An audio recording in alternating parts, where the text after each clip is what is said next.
नमस्कार, पंचायत स्वराज समाचार के आपको सबको प्रेक्षकों को स्वागत। आज देश भर में जो मसला चल रहा है कि वोट चोरी के बारे में आज कांग्रेस रास्ते पे उतर के एक आंदोलन खड़ा हुआ है।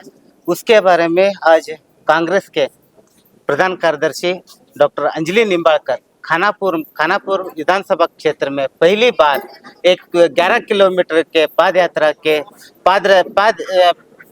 यात्रा के वजह से आज आंदोलन खड़े किए। मैडम, कैसे देखते हैं आप इस आंदोलन को? राहुल गांधी जी ने इतना बड़ा एक आंदोलन खड़ा किया है इलेक्शन कमीशन के ऊपर, आप कैसे देखते हैं?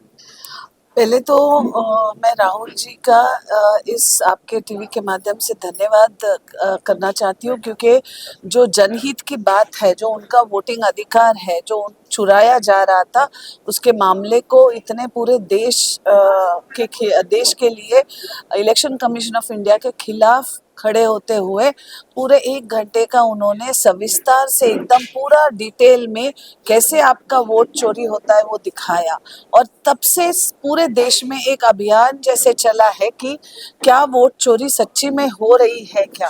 एंड माधवपुरा में भी जब वो आए थे अभी बैंगलोर में, तभी उसमें भी डिटेल करके जो आदमी माधवपुरा में नहीं ही रहता है उसका भी वोटिंग वहां पे दिखाया गया है। एक घर में 90 वोट्स है, एक हॉस्टल में 4,000 5,000 वोटिंग महाराष्ट्र में देखे हैं हमने। तो ऐसे बहुत सारे इंसिडेंसेस है जो राहुल जी ने अपने प्रेस कॉन्फ्रेंस से और विविध माध्यम से सबको दिखाए थे। हमने भी आज खानापुर शिवाजी चौक से लेके संगोली नारायणनाथ तक एक 12 किलोमीटर की ये पदयात्रा राहुल जी जब बिहार में चल रहे हैं उनको सपोर्ट के लिए, उनके आह्वान पे आज हमने देश भर में जो किसी भी ने नहीं किया है, राहुल गांधी जी ने बाहर से चालू किया, हमने आज खानापुर तालुका में उनको सपोर्ट करने के लिए हजारों संख्या में कांग्रेस के कार्यकर्ता आके सुबह 7-8 बजे से चल के अभी समारोह कार्यक्रम, अभी इधर सबके भाषण हुए और सबका एक ही कहना था कि खानापुर में भी शायद वोट चोरी हुई है और हमें इसकी परिशीलना करनी चाहिए। मैडम, देश भर में एक ऐसा माहौल बना है कि इलेक्शन कमीशन के ऊपर विश्वास नहीं रख रहे सभी। कांग्रेस बार बार और एक मुद्दा लेके गए कि अनेक मुद्दे उठाए इस देश के सामने। ये मुद्दा बहुत बड़ी एक वोटर्स के लिए और एक नागरिक के लिए, भारत के नागरिक के लिए एक जरूरी मुद्दा है और अहम मुद्दा है। इस अहम मुद्दा को राहुल गांधी जी ने इस तरह से देश के सामने रखा है। उन्हें अभी गांव-गांव तक किसे लेके जाना है कि कैसे इसका एक आयोजन होगा, किस तरह से इससे ऐसे एक टेक्निकल इश्यूज भी है इसमें, कैसे लड़ना चाहते हैं कांग्रेस में ये अभी तो राहुल जी ने आज बिहार में 1300 किलोमीटर वो लोग चलने वाले हैं पूरा, और उसके बाद एआईसीसी की तरफ से सबको वो एक टास्क दिया गया है। पहले तो हमने कैंडल मार्च की थी, हर जगह पे हर डिस्ट्रिक्ट में किया था कैंडल मार्च, पूरे देश भर में एक ही दिन 14 तारीख को शाम को कैंडल मार्च हुआ था।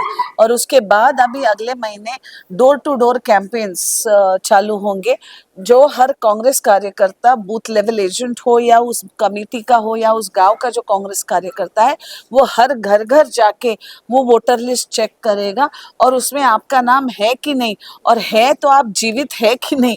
बहुत सारे जो जिंदा है नहीं लोगों के भी नाम वोटर लिस्ट में आए। तो ये एक इलेक्शन कमीशन का जो फॉल्ट होते आया है, जो इन्होंने वोटर लिस्ट में शायद बीजेपी के कहने पे किया है कि मोदी के कहने पे किया है, क्या पता, बिकॉज इलेक्शन कमीशन तो अभी इंडिपेंडेंट तरह काम नहीं कर रही है। और 30-35 सीट इधर उधर अगर हम जीत जाते, और बहुत सारी जगहों पे 300, 600, 10,000, 50,000 वोटों से कांग्रेस हारी है, तो निश्चित हमारा प्रधानमंत्री 24 को ही 2024 को ही राहुल जी का हो जाते थे। मैडम, अभी आखिरी एक दो सवाल आपसे पूछना था। कर्नाटक में झड़पी और टीपी जीपी इलेक्शंस आ रहे हैं।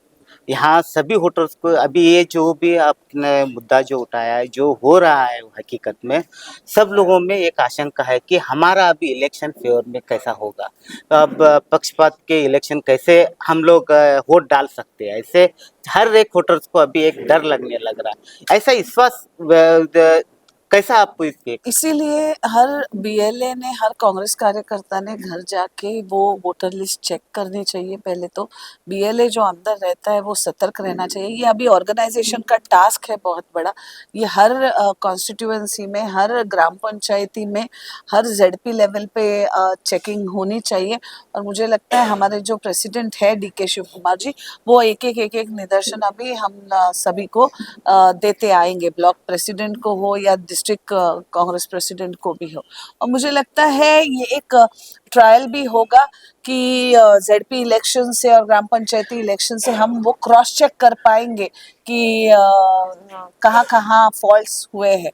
और इसी तरह से जब इलेक्शन कमीशन को राहुल जी ने कुछ क्वेश्चंस पूछे, अभी तक आज के तारीख तक ऑलमोस्ट 10-15 दिन से आगे हो गए हैं, इलेक्शन कमीशन ने उसका आंसर जवाब नहीं दिया। तो इंस्टेड ऑफ राहुल गांधी जी शपथ लेने के बजाय इलेक्शन कमीशन शपथ लेके क्यों नहीं बता रहा है उनके जो सवाल है। एमपीज को अगर आप मिलने नहीं दे रहे हो, एमपीज को अगर आप मिलने का टाइम नहीं दे रहे हो, तो फिर किसको मिलोगे। और अब जब क्वेश्चंस हैं, राहुल गांधी जी पूछ रहे हैं, तो मुझे लगता है इलेक्शन कमीशन ने उसके आंसर्स देने चाहिए। मैडम, अभी आपको इस आंदोलन के लिए बधाई भी है और आपका दो दिन के बाद आपका बर्थडे भी है, इसीलिए आप हमारे वाहिनी की तरफ से आपको खूब खूब happy birthday to you madam. Thank you. ये था एआईसीसी प्रधान कार्यदर्शी डॉक्टर अंजलि हेमंत निम्बाळकर। अपना एक आंदोलन जो वोट चोरी का बारे में जो आंदोलन खड़ा किया है वो अभी गांव-गांव पहुंचेगा और हर एक वोटर्स को एक विश्वास दिलाना चाहते हैं कि आपका वोट सुरक्षित होने वाला है इस आंदोलन से।